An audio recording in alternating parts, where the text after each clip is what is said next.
Riddle House. Villagers of Little Hangleton still called it the Riddle House, even though it had been many years since the Ridley family had lived there. It stood on a hill overlooking the village, some of its windows boarded, tiles missing from its roof, and ivy spreading unchecked over its face. Once a fine-looking manor and easily the largest and grandest building for miles around, the Ridley house was now damp, derelict, and unoccupied. The Little Hangletons all agreed that the old house was creepy. Half a century ago, something strange and horrible had happened there, something that the older inhabitants of the village still liked to discuss when topics for gossip were scarce. The story had been picked over so many times and had been embroidered in so many places that nobody was quite sure what the truth was anymore. Every version of the tale, however, started in the same place, 50 years before, at daybreak on a fine summer's morning, when the Riddle House had still been well kept and impressive. A maid had entered the drawing room to find all three Riddles dead. The maid had run screaming down the hill into the village and roused as many people as she could. Lying there with their eyes wide open, cold as ice, still in their dinner things. The police were summoned, and the whole of Little Hangleton had seethed with shocked curiosity and ill-disguised excitement. Nobody wasted their breath pretending to feel very sad about the Riddles, for they had been most unpopular. Elderly Mr. and Mrs. Riddle had been rich, snobbish, and rude, and their grown-up son, Tom, had been, if anything, worse. All the villagers cared about was the identity of their murderer, for plainly, three apparently healthy people did not all drop dead of natural causes on the same night. The Hanged Man, the village pub, did a roaring trade that night. The whole village seemed to have turned out to discuss the murders. They were rewarded for leaving their firesides when the Riddle's cook arrived dramatically in their midst and announced to the suddenly silent pub that a man called Frank Bryce had just been arrested. "Frank," cried several people. "Never." Frank Bryce was the Riddle's gardener. He lived alone in a run-down cottage on the grounds of the Riddle House. Frank had come back from the war with a very stiff leg and a great dislike of crowds and loud noises, and had been working for the Riddles ever since. There was a rush to buy the cooked drinks and hear more details. "Always thought he was odd," she told the eagerly listening loggers, after her fourth sherry. "Unfriendly, like. I'm sure if I've feared him a cuppa once, I've offered it 100 times. Never wanted to mix, he didn't." "Ah, now," said a woman at the bar, "he had a hard war, Frank. He likes the quiet life." "That's no reason to. Who else had a key to the back door, then?" barked the cook. "There's been a spare key hanging in the gardener's cottage far back as I can remember. Nobody forced the door last night. No broken windows. All Frank had to do was creep up to the big house while we was all sleeping." The villagers exchanged dark looks. "I always thought he had a nasty look about him, right enough," grunted a man at the bar. "More turned him funny, if you ask me," said the landlord. "Told you I wouldn't like to get on the wrong side of Frank, didn't I?" said an excited woman in the corner. "Horrible temper," said, nodding fervently. "I remember when he was a kid." By the following morning, hardly anyone in Little Hangleton doubted that Frank Bryce had killed the Riddles. But over in the neighboring town of Great Hangleton, in the dark and dingy police station, Frank was stubbornly repeating, again and again, that he was innocent, and that the only person he had seen near the house on the day of the Riddles' deaths had been a teenage boy, a stranger, dark-haired and pale. Nobody else in the village had seen any such boy, and the police were quite sure that Frank had invented him. Then, just when things were looking very serious for Frank, the report on the Riddles' bodies came back and changed everything. The police had never read an odder report. A team of doctors had examined the bodies and had concluded that none of the Ridleys had been poisoned, stabbed, shot, strangled, suffocated, or, as far as they could tell, harmed at all. In fact, the report continued, in a tone of unmistakable bewilderment. The Riddles all appeared to be in perfect health, apart from the fact that they were all dead. The doctors did note, as though determined to find something wrong with the bodies, that each of the riddles had a look of terror upon his or her face, but as the frustrated police said, whoever heard of 3 people being frightened to death? As there was no proof that the Riddles had been murdered at all, the police were forced to let Frank go. The Riddles were buried in the Little Hangleton churchyard, and their graves remained objects of curiosity for a while. To everyone's surprise, and amid a cloud of suspicion, Frank Bryce returned to his cottage on the grounds of the Riddle House. As far as I'm concerned, he killed them, and I don't care what the police say, said in the Hanged Man, and if he had any decency, he'd leave here, knowing as how he knows he did it. But Frank did not leave. He stayed to tend the garden for the next family who lived in the Riddle House, and then the next, for neither family stayed long. Perhaps it was partly because of Frank that the new owners said there was a nasty feeling about the place, which, in the absence of inhabitants, started to fall into disrepair. The wealthy man who owned the Riddle House these days neither lived there nor put it to any use. They said in the village that he kept it for tax reasons, though nobody was very clear what these might.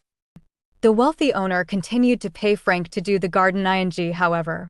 Frank was nearing his 77th birthday now, very deaf, his bad leg stiffer than ever, but could be seen pottering around the flower beds in fine weather, even though the weeds were starting to creep up on him, try as he might to suppress them. Weeds were not the only things Frank had to contend with either.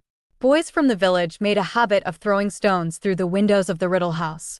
They rode their bicycles over the lawns Frank worked so hard to keep smooth. Once or twice, they broke into the old house for a dare. They knew that old Frank's devotion to the house and grounds amounted almost to an obsession, and it amused them to see him limping across the garden, brandishing his stick and yelling croakily at them. Frank, for his part, believed the boys tormented him because they, like their parents and grandparents, thought him a murderer. So when Frank awoke one night in August and saw something very odd up at the old house, he merely assumed that the boys had gone one step further in their attempts to punish him. It was Frank's bad leg that woke him. It was paining him worse than ever in his old age. He got up and limped downstairs into the kitchen with the idea of refilling his hot water bottle to ease the stiffness in his knee. Standing at the sink, filling the kettle, he looked up at the Riddle House and saw lights glimmering in its upper windows. Frank knew at once what was going on. The boys had broken into the house again, and judging by the flickering quality of the light, they had started a fire. Frank had no telephone, and in any case, he had deeply mistrusted the police ever since they had taken him in for questioning about the Riddle's deaths. He put down the kettle at once, hurried back upstairs as fast as his bad leg would allow, and was soon back in his kitchen, fully dressed and removing a rusty old key from its hook by the door. He picked up his walking stick, which was propped against the wall, and set off into the night. The front door of the Riddle House bore no sign of being forced, nor did any of the windows. Frank limped around to the back of the house until he reached a door almost completely hidden by ivy, took out the old key, put it into the lock, and opened the door noiselessly. He let himself into the cavernous kitchen. Frank had not entered it for many years. Nevertheless, although it was very dark, he remembered where the door into the hall was, and he groped his way toward it, his nostrils full of the smell of decay, ears pricked for any sound of footsteps or voices from overhead. He reached the hall, which was a little lighter owing to the large mullioned windows on either side of the front door, and started to climb the stairs, blessing the dust that lay thick upon the stone, because it muffled the sound of his feet and stick. On the landing, Frank turned right, and saw at once where the intruders were. At the very end of the passage a door stood ajar, and a flickering light shone through the gap, casting a long sliver of gold across the black floor. Frank edged closer and closer, grasping his walking stick firmly. Several feet from the entrance, he was able to see a narrow slice of the room beyond. The fire, he now saw, had been lit in the grate. This surprised him. Then he stopped moving and listened intently, for a man's voice spoke within the room. It sounded timid and fearful. "There's a little more in the bottle, my lord, if you are still hungry." "Later," said a second voice. This too belonged to a man, but it was strangely high-pitched and cold as a sudden blast of icy wind. Something about that voice made the sparse hairs on the back of Frank's neck stand up. "Move me closer to the fire, Wormtail." Frank turned his right ear toward the door, the better to hear. There came the clink of a bottle being put down upon some hard surface, and then the dull scraping noise of a heavy chair being dragged across the floor. Frank caught a glimpse of a small man, his back to the door, pushing the chair into place. He was wearing a long black cloak, and there was a bald patch at the back of his head. Then he went out of sight again. "Where is Nagini?" said the cold voice. I don't know, my lord," said the first voice nervously. "She set out to explore the house, I think." "You will milk her before we retire, Wormtail," said the second voice. "I will need feeding in the night. The journey has tired me greatly." Brow furrowed, Frank inclined his good ear still closer to the door, listening very hard. There was a pause, and then the man called Wormtail spoke again. "My lord, may I ask how long we are going to stay here?" "A week," said the cold voice. "Perhaps longer. The place is moderately comfortable, and the plan cannot proceed yet. It would be foolish to act before the Quidditch World Cup is over." Frank inserted a gnarled finger into his ear and rotated it. How, no doubt, to a buildup of earwax, he had heard the word Quidditch, which was not a word at all. "The Quidditch World Cup, my lord?" said Wormtail. Frank dug his finger still more vigorously into his ear. "Forgive me, but I do not understand. Why should we wait until the World Cup is over?" "Because, fool, at this very moment wizards are pouring into the country from all over the world, and every meddler from the Ministry of Magic will be on duty, on the watch for signs of unusual activity, checking and double-checking identities. They will be obsessed with security, lest the muggles notice anything. So we wait." Frank stopped trying to clear out his ear. He had distinctly heard the words Ministry of Magic, Wizards, and Muggles. Plainly, each of these expressions meant something secret, and Frank could think of only two sorts of people who would speak in code: spies and criminals. Frank tightened his hold on his walking stick once more and listened more closely still. "Your lordship is still determined, then?" Wormtail said quietly. "Certainly I am determined, Wormtail." There was a note of menace in the cold voice now.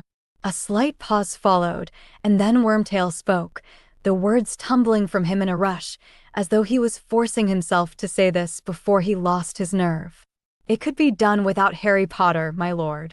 Another pause, more protracted, and then, "Without Harry Potter?" breathed the second voice softly. "I see.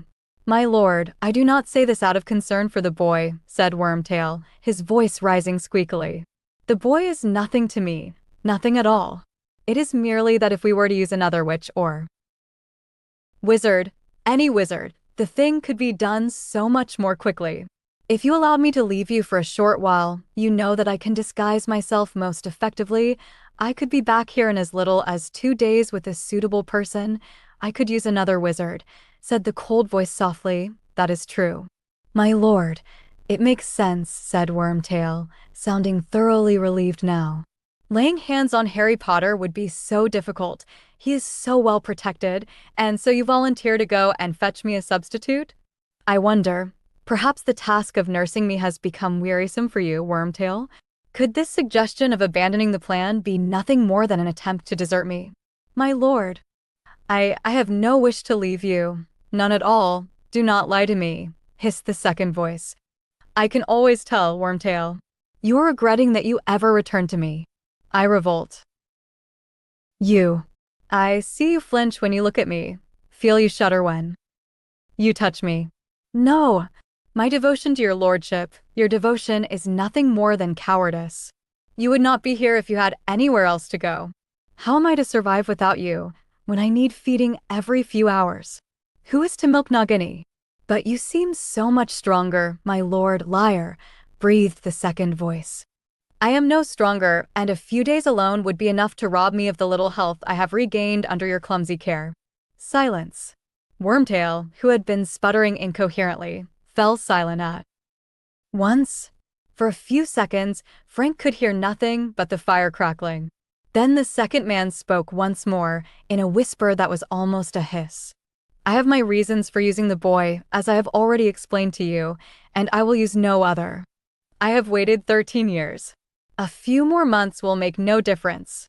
As for the protection surrounding the boy, I believe my plan will be effective. All that is needed is a little courage from you, Wormtail. Courage you will find, unless you wish to feel the full extent of Lord Voldemort's wrath, my lord. I must speak, said Wormtail, panic in his voice now. All through our journey I have gone over the plan in my head, my lord. Bertha Jorkins's disappearance will not go unnoticed for long, and if we proceed, if I murder, whispered the second voice. If you follow the plan, Wormtail, the Ministry need never know that anyone else has died. You will do it quietly and without fuss. I only wish that I could do it myself, but in my present condition. Come, Wormtail, one more death and our path to Harry Potter is clear. I am not asking you to do it alone. By that time, my faithful servant will have rejoined us. I am a faithful servant, said Wormtail, the merest trace of sulleness in his voice.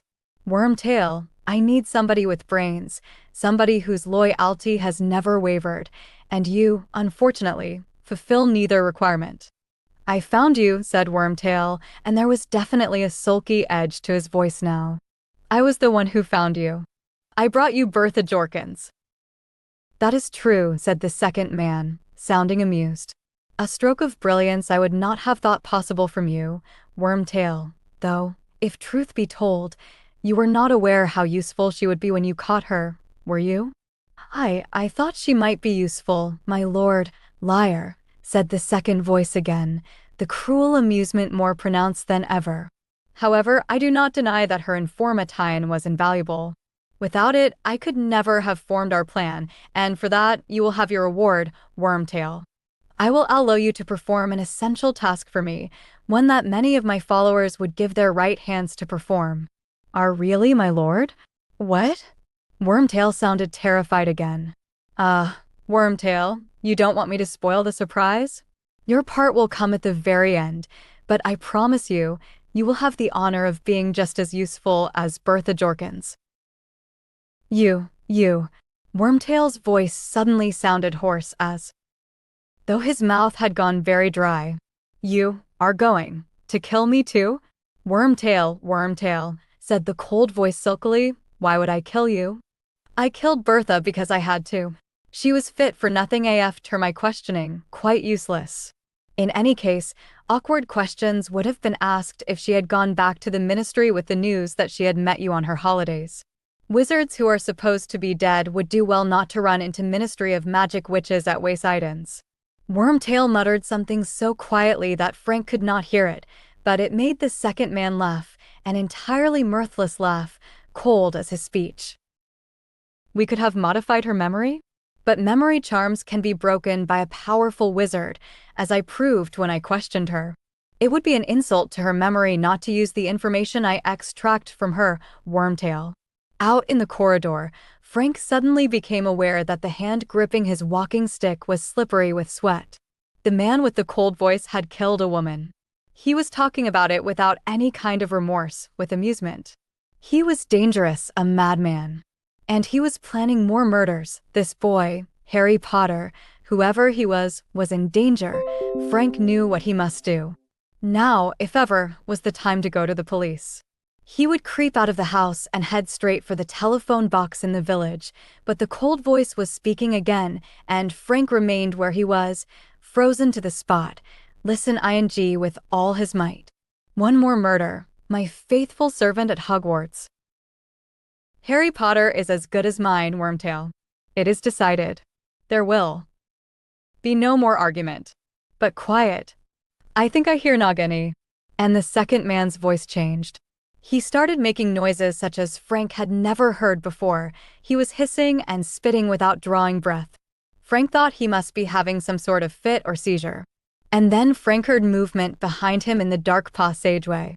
He turned to look and found himself paralyzed with fright.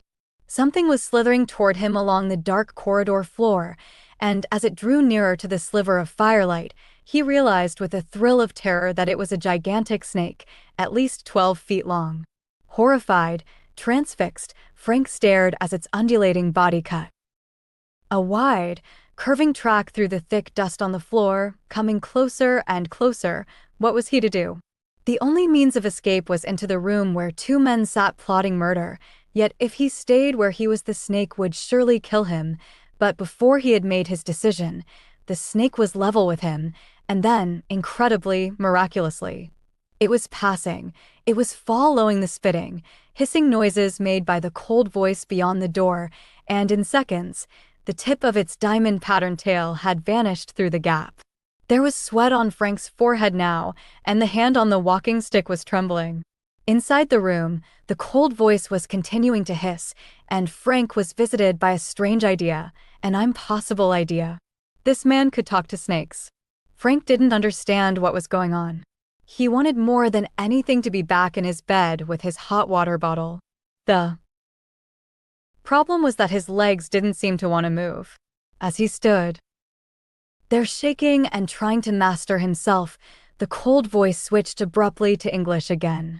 "Nagini has interesting news, Wormtail," it said. Indeed, my lord," said Wormtail. "Indeed, yes," said the voice. "According to Nagini, there is an old muggle standing right outside this room, listening to every word we say." Frank didn't have a chance to hide himself. There were footsteps, and then the door of the room was flung wide open.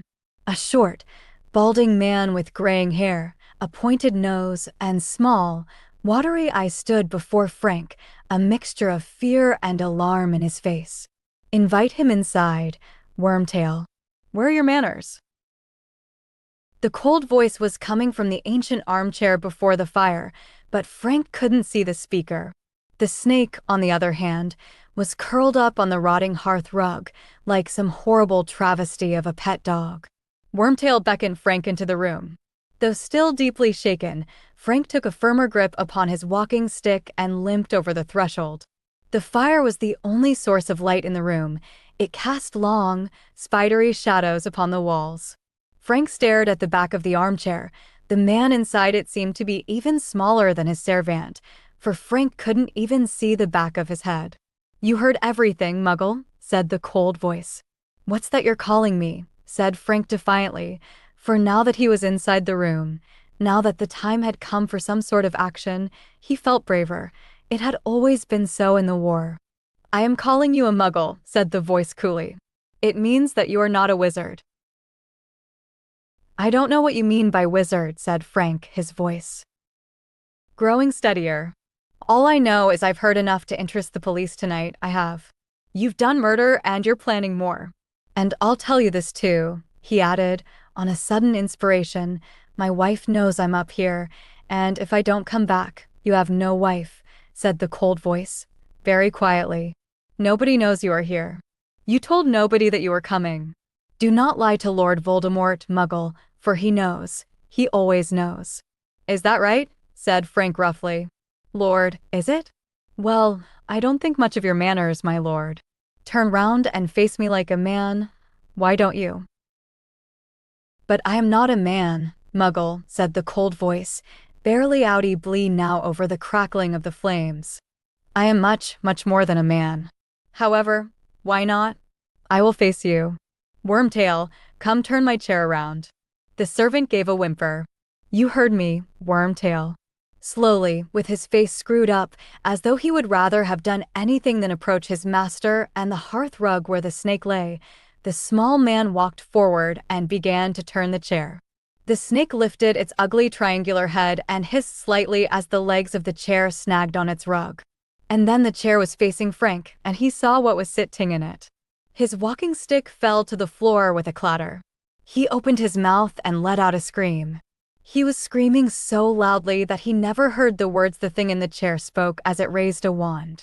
There was a flash of green light, a rushing sound, and Frank Bryce crumpled. He was dead before he hit the floor. 200 miles away, the boy called Harry Potter woke with a start.